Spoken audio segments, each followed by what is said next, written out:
நம்முடைய குழந்தைகளை பள்ளியில சேர்க்க வேண்டும் அப்படின்னு சொன்னா, இப்ப குழந்தைக்கு முக்கியமான ஒரு டாக்குமெண்ட், முக்கியமான ஆவணம் என்ன அப்படின்னு கேட்டா, குழந்தையுடைய பிறப்பு சான்றிதழ். அந்த பிறப்பு சான்றிதழ்ல இப்ப மத்திய அரசு பல்வேறு மாற்றங்களை கொண்டு வந்திருக்கின்றதுடைய இரு அவைகளிலும் அங்கீகரிக்கப்பட்டு கடந்த ஆண்டு, அதாவது 2023 ஆண்டு ஆகஸ்ட் 11ஆம் தேதி ஒரு மசோதா தாக்கல் செய்யப்பட்டது. என்ன மசோதா அப்படின்னா, பிறப்பு மற்றும் இறப்பு பதிவு திருத்த மசோதா.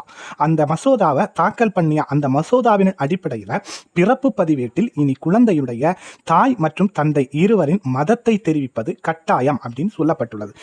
இது போக இந்த குடும்பத்துடைய மதம் இதற்கு முன்னதாக எப்படி இருந்ததுன்னா, குடும்பத்தின் மதம் மட்டுமே பதிவேட்டில் பதிவு செய்யப்பட்டு வந்தது. ஆனால் தற்போது மேற்கொள்ளப்பட்டுள்ள திருத்தத்தின்படி குடும்பத்தில் உள்ள இருவருடைய மதம், அதாவது தாயுடைய தந்தை என இருவருடைய மதமும் பதிவு செய்யப்பட வேண்டும், குறிப்பிடப்பட வேண்டும் அப்படின்னு சொல்லிட்டு மத்திய அமைச்சகம் அறிவுறுத்தி உள்ளது. இது